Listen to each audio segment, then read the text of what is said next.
Hello and welcome to Teaching It Real. My name's Mark Enser. I'm a Head of Geography and Research Lead. And my name's Zoe Enser, and I was a teacher for 23 years, and I'm now currently working as an English advisor across Kent.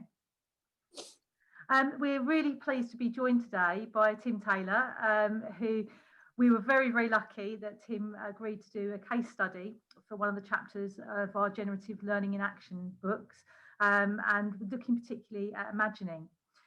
What I really loved about being asked to write that book was the opportunity to look at that bridge between research that was taking place and how that looked then in the classroom. So bringing the two things together. And so that's when we were thinking about case studies and who we would ask. We really wanted to get that kind of range of experience of what it was really like when you put it into practice and when it was happening in the classroom. So thank you ever so much for doing that.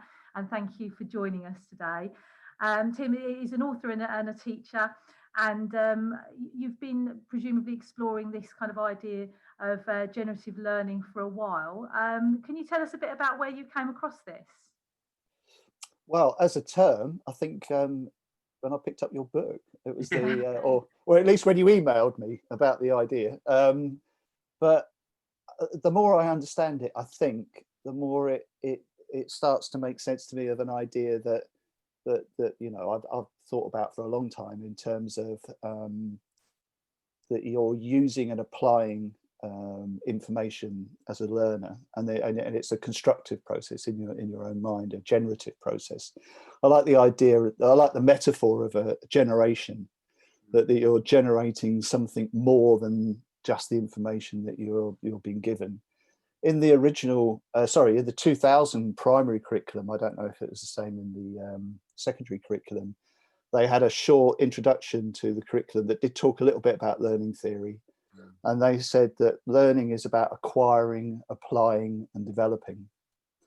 And I think that fits quite well with the idea of generative learning, is that you're acquiring without the acquisition. If you don't have the knowledge, if you don't have the information to work on, then it's a shallow process. So you need to have that wrapped into the whole idea of the teaching and learning cycle, as it were. But then you need something to apply and develop it in order to generate understanding. I think that's my understanding. I think that point that you made at the beginning there as well about it was when you then looked at the research and went, oh, actually, this is something I've been thinking about for quite a long time. And I think we see that quite a lot with research, things like Rose and Shine, and obviously this, where people go, oh, this is something that's familiar because it's rooted in what good practitioners have done, but sometimes without the actual kind of understanding of the theory as to why they're doing it. So certainly when I was early in my career, a lot of things I did were quite intuitive. And then you start to look at it and go, actually, I can do this even better. Now I understand a bit why that was working. So that's really interesting to hear that for you, you'd been doing it, but hadn't necessarily come across that term. Not the term, no, the term's new to me. Yeah, I think that's been true of a lot of us. You kind of the case study that you wrote for us was on imagining, and when me and Zoe were discussing it, we were thinking, who would we would like to ask for each of the case studies, and some of them we were kind of battling backwards and forwards and thought, who's written about this before? The second we saw imagining, we were like, well, Tim, that's what we need to ask. We're talking about imagining. What role does imagining play in the classroom for you? How important is it, and what do you do with it? Right. Well, it's a tool. So it's part of in the way that you've written about it in the book. Actually, is very close to the way I think about it. Is that imagining as a tool? It's a cognitive tool. If we talk about it in Kieran Egan's terms, that we can use and apply in the classroom. So we're as learners, we have a range of different kinds of tools that we can draw on, and imagining is one of them, and it's a powerful one. As human beings, we use our imagination all the time, and we project out. We have the capacity as human beings to imagine ourselves being elsewhere or being somebody else or in a different situation, and we do it intuitively. So every time we watch a film that's set in a fictional setting, we you know, if we suspend our disbelief, we feel like we're inside that world. You know, if you've ever had that feeling of being, you know, watching something on a big screen, and then 2 hours later you come out and you're sweating, you know, you're kind of, oh goodness me, that was, or role play games, which I know the two of you are very keen on, is that you are projecting your imagination into something which is external but internal, so it has a kind of a dualness to it. And that imagination is an extremely powerful tool that we as human beings have developed. Egan says it's pre-literate. Egan says that this is something that human beings developed before they invented writing or art or any of these other tools that we use, because they grow out of that. So that to me feels, if that's true, and I sincerely believe it is, then I think if we can use that in the classroom, if we can find ways of applying that in the classroom, and to make it part of the experience that students have of learning, I think that's an extremely powerful medium. So how do you do that then? How do you turn it from this incredibly powerful idea into, I suppose, pedagogy? What you know, how does it become a useful strategy in the room? Right. So I think pedagogy is the key word there. Is that and it was something Zoe said earlier, that you know, this isn't a revelation. You know, people who are listening to this are going to go, well, yeah, of course, yeah. But it's to do with the pedagogy. So and that's where research and sharing ideas and reading, you know, people that thought about this in the past and applying those ideas and you know, testing them, if you like, becomes so important. Now, the key person in my understanding of this and application, somebody called Dorothy Heathcote, who was writing in the 70s and 80s and 90s and worked at Newcastle University. So she was an academic, and she worked in that period with a series of MA students who were coming from all over the world. And she was developing these ideas. So she started off with the idea of using imagination, and that play, this is a key component of her thinking, that play is the inactive process of imagination. So when we play, if we are stepping up and acting as we do in drama, acting in the sense that we are imagining ourselves being people inside a fiction, then that is the practical application of imagination in the inactive. And I know inactive is one of your what do you call them? What's the word? Strategies, right? Cool. Strategy. Yeah. So Gil's talked about that for the case studies. We're talking to her next week. Right.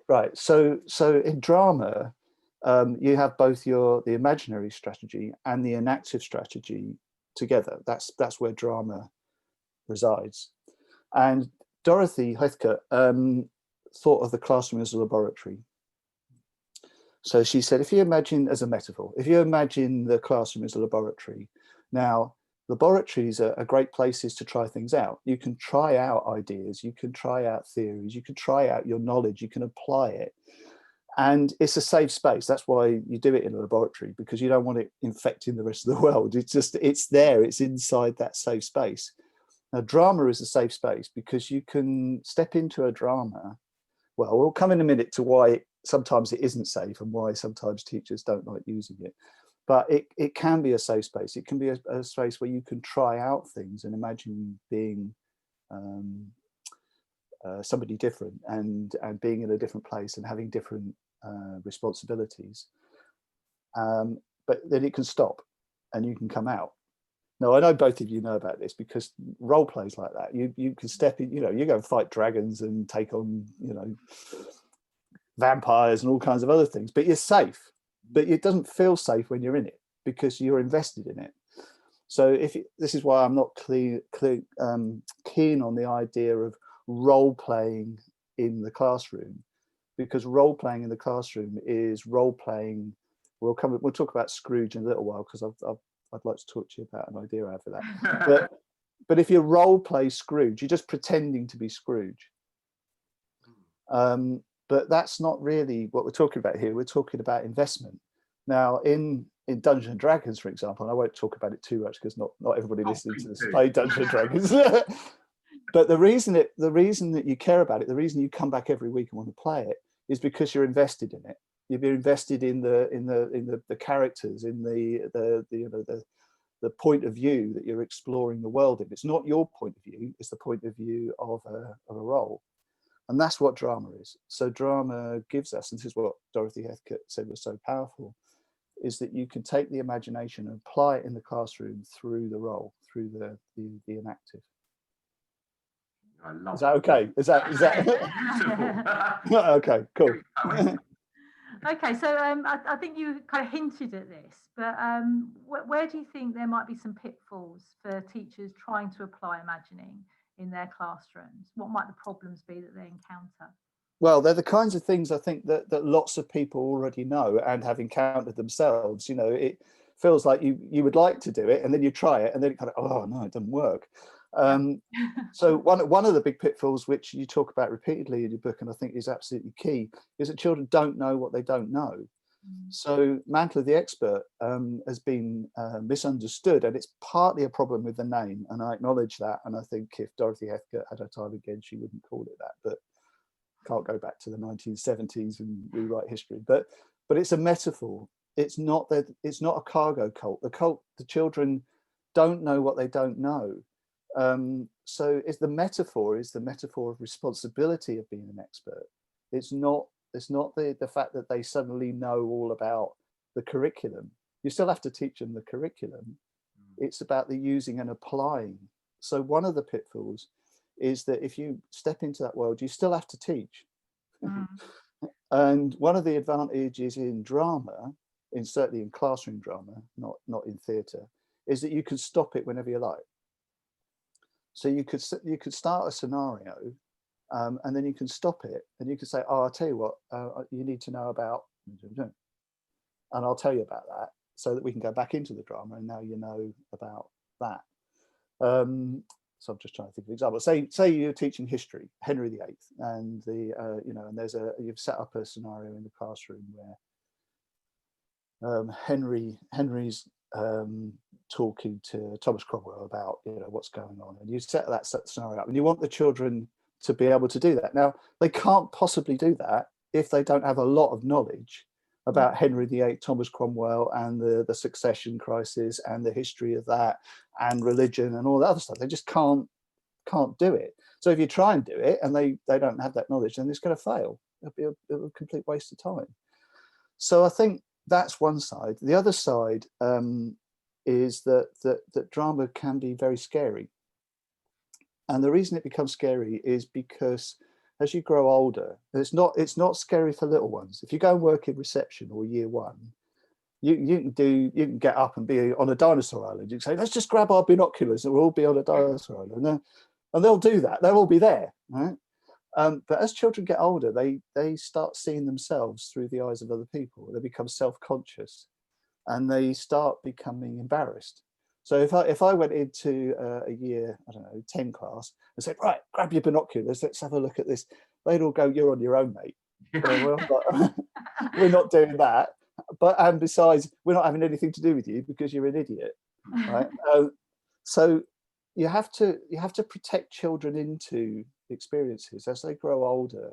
You have to help them to feel safe. And it's the same with adults. If I was working with a group of adults, they want to feel safe. They don't want to feel that they're going to be stared at, or it's a silly thing, or or any of those other things. You want to feel safe. So that is another big pitfall with this, is that if you're not careful, if you ask children to pretend, that's a big no-no, particularly as they grow older. They'll just mess about. And the reason they'll do that is because they're protecting themselves. Yeah. They're saying, oh, I'm not taking this seriously, so I'm just going to mess around and make my mates laugh because, I don't want to feel like an idiot. I don't want to be stared at and feel silly. So both of those things are very important. And Heathcote's work, among other things, is about developing a pedagogy that allows this work to work successfully in the classroom, and being aware of the pitfalls and the problems and the things that can go wrong. I think there's two things that strike me from what you said there. Firstly, the introduction I used to inspector calls with my year 10 classes for quite a few years actually, where I would give them a certain amount of information about the background and the situation that this young woman had found themselves in, and then got them to imagine that they were investigating. And so I used that, but again, that would have been, building up, giving them certain bits of knowledge, and then allowing them to extend and kind of explore it in that safe environment, as you say. But the other thing there is, as with all of our strategies, it's the kind of the information in, information out kind of model.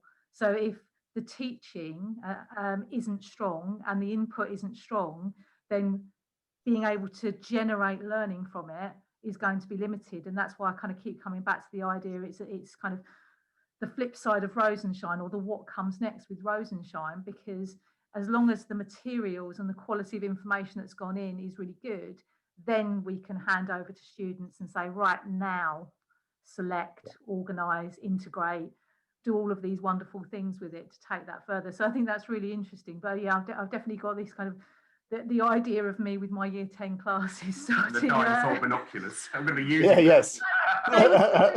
That kind of funny look at the start, as if I might have just said to them, let's grab some dinosaur binoculars. But I didn't think, we're going back through time. We're now going to and generally go with me for this idea that we're going to be there historically, 1912, examining this case and finding out information about all of these characters in preparation for the reading of the play. And I have to say, they were quite patient with me. And but I wasn't suddenly saying, right, you're Mr. Berlin, up you come, or you're Mrs. Berlin, them going, who on earth are these characters? I've got no clue what I'd be talking about. So it's about giving them that information. It's trust, isn't it? Yeah.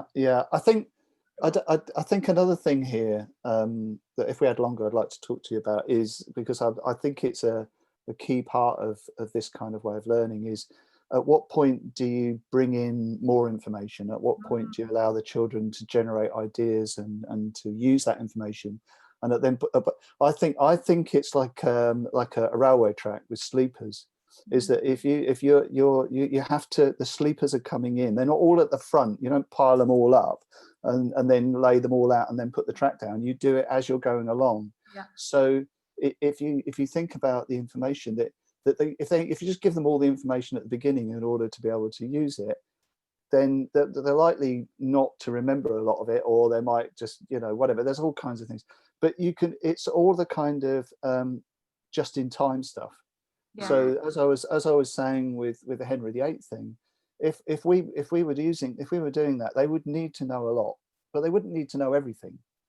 But because we could stop at some point and just say, now there's something you need to know about Henry. Yeah. Henry was born a Catholic. Yeah. And he's going through an internal struggle right now. It's not that it's not that he doesn't believe in that anymore. His politics and his religion are in conflict with each other. Now that's an important piece of information. Now it wouldn't necessarily have been something I would teach them at the start, but at this point in what we're doing, that suddenly becomes important. Yeah. So as a teacher, I'm layering in stuff. Does that make sense? And again, I was thinking about my example, and sometimes I would get them to a certain point in their understanding, and then I would, and certainly looking out for anywhere where perhaps I thought there was a misconception creeping in, or I thought, this would be a really good opportunity to disrupt their learning because they've come to some kind of conclusion here. But wouldn't it be really good to get them to reorganize that thinking? So I'm going to throw this new piece of information in about a character that you didn't already know, and now see what you're going to do with it, and now see how you're going to take that forward. Right. So, but I think again, with all the strategies, it's about that kind of, at which point are we going to say, right, now we want you to do something with that information? Yes. As opposed to, as you say, there's just a ton of information which is floating around, which you may or may not grab onto. We want it to be embedded. We wanted that kind of deep learning, don't we? Yeah. And I think we see that kind of imagining used in the classroom all the time. So when you're talking, I can kind of picture my lessons where I am always saying, we're now going to make a prediction. Geography is about making predictions, and that is inherently imaginative. So here's what you know so far.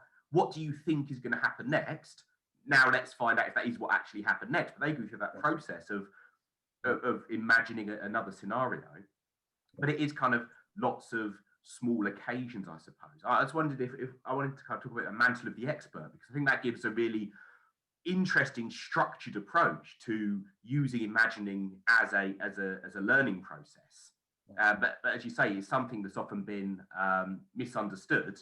And certainly when I first came across the term, I certainly, I'm sure I kind of misunderstood it and wasn't sure who the expert was in the scenario. And so could you just tell us a little bit more about Mantle of the Expert, what it is, and why you are a fan of it and have spent so long looking at it? Yeah, sure. So we return to the question of pedagogy. So Hethke in the late 70s is doing all these experiments with her MA students, and they're spending a lot of time in classrooms. They're going around Newcastle and the surrounding area and working a lot in classrooms with drama. And then people are sort of are saying, well, you're an exceptional teacher. It's something special about you, Hethke. She became really famous. She was, all over the world, really. And this really frustrated her, because she said, well, no, it's not something special about me. This is something that you can learn. If you're interested in it, you can learn how to do it. But when she went in and watched people using her approach, she found that the children were often acting out a story. So, for example, if you imagine something like Red Riding Hood, she might go into an early years classroom, the children have read the story, and now they're acting it out. They're pretending to be Red Riding Hood, or they're pretending to be the wolf, or whatever. And she sort of said, well, kind of, but that's not really what I'm talking about here. The point of view inside the fiction is not a point of view of just pretending that you're somebody inside the story. It's about having an active voice. It's about being able to struggle with ideas and problems and come up with imaginative ways of dealing with these things and applying your knowledge. She said that the children are far too passive in this. They're just going along with what the adult tells them, really. So she said, well, one of the things that makes a successful classroom drama, or classroom drama for learning — I have to keep calling it drama for learning because it's not drama in the sense of having an audience and then putting on a play. It's about scenarios. It's about situations. She said one of the things that makes my approach work is that the children always have the point of view of the fiction as people with capabilities, people who have the capacity to make a difference, and that capacity, that power, if you like, agency, comes with responsibility. So if you are somebody with responsibility, then you people rely on you. Things can go wrong if you do the wrong thing, and that contains attention. Acting out doesn't really contain attention, it's just pretending. But if you're somebody with agency inside the fiction, then you can make decisions. So Mantle of the Expert, if you were doing Red Riding Hood as a Mantle of the Expert, the children would be advisors, for example, for Red Riding Hood. So Red Riding Hood is somebody who's worried about how to get through the wood without getting eaten by the wolf. And she's been given this job by her mum to go on her own with a basket. And she's worried about it. Now, the children are then inside the fiction. They're people who are giving her advice. So if you imagine the teacher representing Red Riding Hood, she's representing a little girl who's worried and on her own and doesn't know how the world works, and they're giving her advice. They're saying to her, well, you don't want to go that way, and don't talk to strangers. Don't talk to anything dangerous. Don't talk to that. And now, if you think about the way that classrooms normally work, the teacher's the one who knows everything and is very powerful. And in this scenario, in the imaginary scenario, the power shift is the other way around. So the children are now the ones who know loads in the fiction, and the teacher's representing somebody who doesn't know very much. Now, of course, always remember that you can stop. So that's just the setup. You see, so if you set up a scenario, imagine a scenario of the teacher representing Red Riding Hood and a TA representing the wolf sleeping up against a tree. So the TA is over over the other side of the classroom, for example, and she's got like this, like and the kids are like, oh, she's the wolf, right? Shh. And they're telling Red Riding Hood, be quiet, don't. And she's saying, well, I need to go there. I need to go down that path because that's where my granny lives. What should I do? Now you're setting up that scenario. The children will tell her what to do. You see, she says, is there another way? You see, and the children go, yeah, there's lots of other ways. All right, for example, she says, well, I'll tell you what I need a map. Do you think you could draw me a map? And the kids go, yeah, we'll draw you a map. Right. So at that moment, the fiction stops. The TA jumps up, the teacher comes out of role, the kids get bits of paper, which the teacher planned all this along. And they've all got, crayons out and pencils and all the rest of it. And of course, the teacher goes into teacher mode. She says, well, what you need to do if you're drawing a map for Red Riding Hood is you need to know about how maps work. You need to know about point of view. You need to know that a map contains these things. If she goes into teacher mode, she might even have a whole thing on the board that she's prepared in advance, pictures of maps. Do you see what I mean? Yeah. And framing. It's framing. So what's actually happened in drama is very, very small. It's just, Red Riding Hood talking to her advisors, well, how about how to get past the wolf? But it generates all this learning and all this curriculum. Now, back in the fiction, Red Riding Hood is looking at a map and she's saying to herself, which the kids can hear because we're using drama conventions. So it's the overheard sort of, monologue. Right. So if I go to the west and I go for about half a mile to the west and then turn north, you see, and the kids are hearing all this geography vocabulary. And she's teaching them all about that, you see, and the kids are going, oh, right, okay. So she says, she lays the map out and she says, right, so I've gone north and now I need to know which way to go next. Can you help me out? And the kids go, well, you need to go east. Oh, right, east. Oh, okay, so I'll head east after that. So all the time the teacher's thinking of curriculum. All the time the teacher's thinking, what are these kids learning? And where am I taking them next? How am I building on, let's go back to your constructivist idea, how am I building on their knowledge base in order to introduce them to new ideas and new concepts and new vocabulary and all sorts of other things? Again, and that's Mantle the expert. We weren't necessarily realising it when I did kind of the Conscience Alley type work with Macbeth.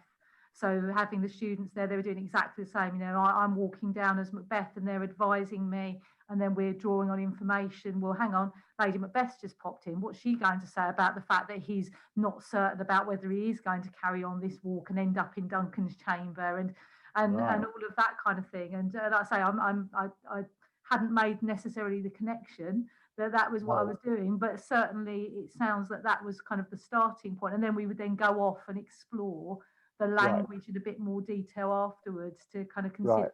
You said this, funnily enough, that's actually in the play.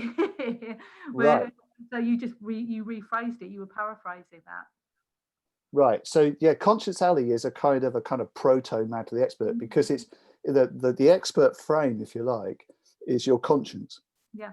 And your conscience has a role in drama. In real life, it's in here, isn't it? But you're dramatizing it. So you're bringing it, using a convention, into the classroom as if it were real. So they're embodying your conscience. So you're walking along and you're hearing this argument that's going on in your head. If I kill Duncan, I can become king. That will make me really powerful. However, people will hate me and won't trust me, and you can have that. But it's embodied in the roles of the voices, and then you could imagine, well, what about if there was some piece of something that he wrote down, or something that was written down by Shakespeare that doesn't appear in the play, that about that conversation that he has in his head. Well, you can actually look in the play and see that Shakespeare does that. Yeah. So you could look at the words that Shakespeare chooses, and how is that, as you say, how does that relate to how we did it and what we came up with? Yeah. That's brilliant. Yeah, I was kind of really excited during lockdown, following the resources you were preparing for parents and children to use. Was it the Troll Hunt? Yeah, Troll Hunters. Waiting for the next set of resources to go on. Yeah. It's really immersive when you kind of get into it. And then you start to see all the links between different subjects and how the narrative's building, and yeah, I can completely see how you could get completely lost. Yeah. Well, that's the other powerful aspect of this approach, is that it's very much based in story. So as we know through research that story is a very powerful medium for learning, and can create ways of linking up different kinds of knowledge. And so yeah, this is about story. We're creating a story, but it's a co-creation. So the teacher creates the frame, and the teacher is very clear about the learning that's going on, and then these scenarios, these events start happening. So, you know, for example, if we go back to what I was saying about Red Riding Hood, of course, the teacher's teaching the children about staying safe. It's about not talking to strangers, to avoiding people who look dangerous. It's to recognize the signs of somebody who's pretending, and they're not really showing their true face, which is all important stuff. You know, it's all kind of the sort of thing that you want kids to understand. And we're doing it through the metaphor of a story. So the idea is that the children will remember the story, and they'll remember the things that they were learning while they were doing it. And that's the way that story has always been used. I mean, that's why fairy tales exist. They exist in the first place because they're cautionary tales told to children. They were a bit blunt because they're often taught to them to scare them, which. well, we've gone a bit further than that now. We're a little bit more sophisticated than cautionary tales, but it's all part of the same process, that we're using and applying story and the enactive imagination, if we call it that way, to make learning more memorable. Oh, I love it. Well, thank you very much for joining us today. I always learn a huge amount from talking to you, and it is always yeah. Well, it's been a pleasure talking to you both. Thank you ever so much. Thank you very much for your time. Take care. Thank you. Good luck with the book. I hope it sells really well. It deserves to. Oh, thank you.